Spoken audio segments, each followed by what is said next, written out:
may sumakit sa akin sa tiyan ko. Naramdaman ko yan last year, May 7, 2023. So ngayon, nagpa-check up kami. Isang doktor ang nagsabi sa akin, "Nanay, positive na ho kayo."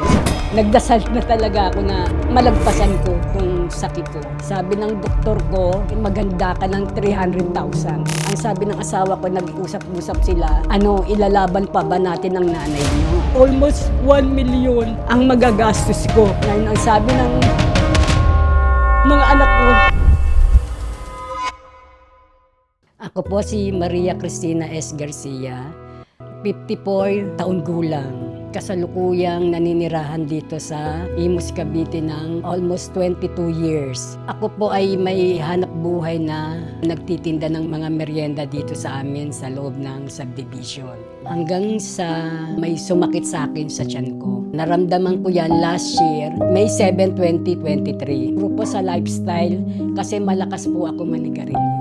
Nakaka-13, 14 ako sa isang araw na stick na sigarilyo. At sinasamahan ko pa ng kape na ang akala ko ay acid reflux lang. Kasi minsan nawawala, minsan hindi. Tapos ang akala ko magagamot lang sa tubig o sa mga ibang gamot hanggang sa dumating yung puntong hindi na ako makadumi ng ilang araw. Ngayon sabi ko sa asawa ko at sa anak ko, magpa-check up na ako. So ngayon, nagpa-check up kami dito sa Las Piñas Hospital. Pinaano niya ako ng ultrasound. Hindi pa rin na-detect kung anong sakit ko. So ngayon, nung July 14, sumasakit na ang tiyan ko. Hindi ko na kaya yung mga alas 10, alas 11 ng tanghali. Sumusuka na ako.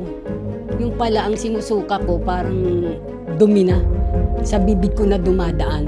Sinugod na ako dito sa malapit sa hospital sa amin, dito sa may Coastal, South East. Nagpa-check up na lang kami doon kahit mahal. Inadmit na ako. Pagka-admit sa akin, meron silang mga staff na kinuha nila yung kung ano ang findings ng lab ko. Abdomen check-up ako. Isang doktor ang nagsabi sa akin, "Nanay, positive na ho kayo sa cancer."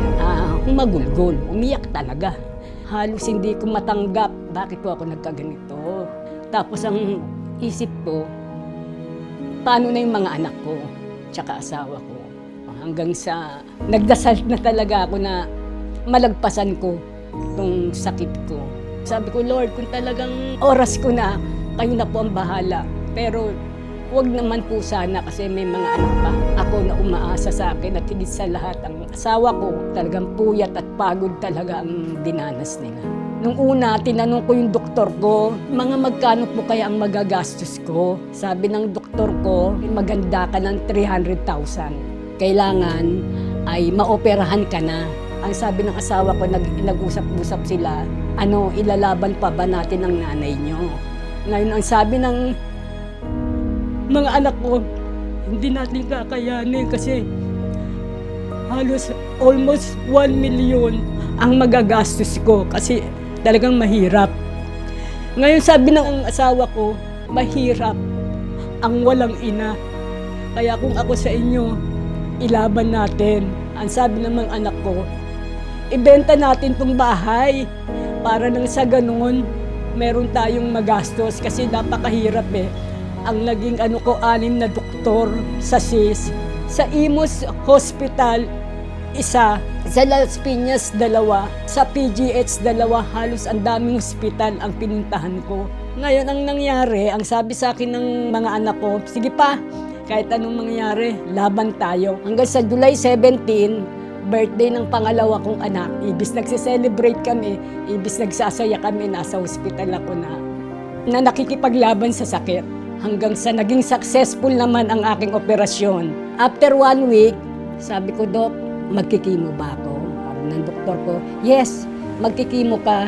Bibigyan kita ng para sa vitamins mo para sa buto at vitamins mo para sa dugo at palalakasin mo ang immune system mo. Kasi nga pag nagkikimo, kailangan malakas ka. So doon pa lang, natatakot na ako kasi iba ang isip ko, nag-negative na talaga ako doon eh. Alam kong panghihinaan ka na ng lakas mo. May nakakasurvive pero limitado na lang. Ang asawa ko kasi, siya ang tagaluto, siya ang taga-malengke. Ako talagang nakahiga. Hanggang 1 linggo, namalengke ako, pinilit ko.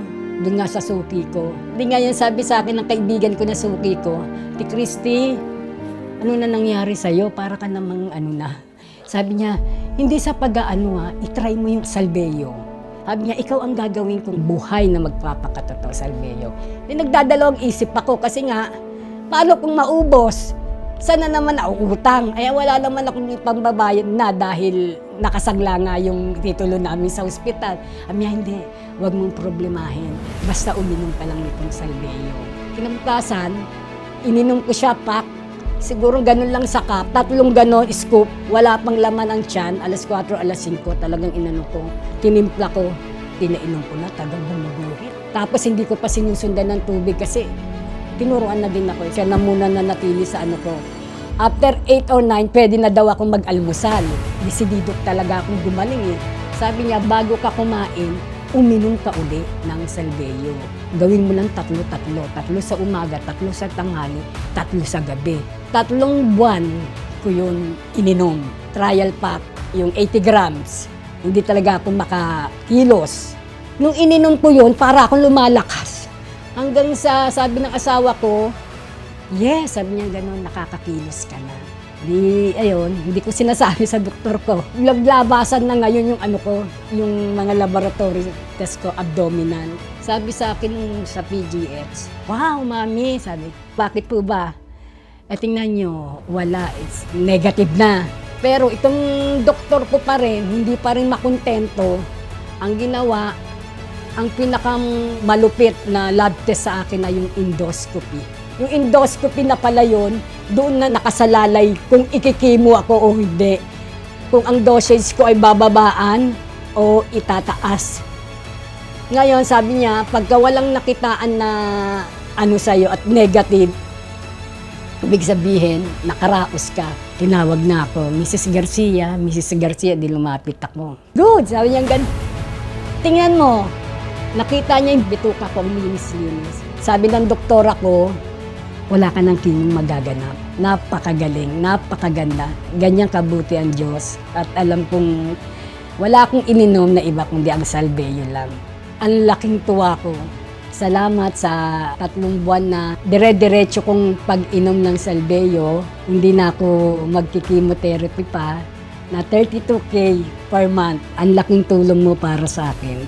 Ako po muli si Maria Cristina Garcia at ito po ang aking kwentong salveyo.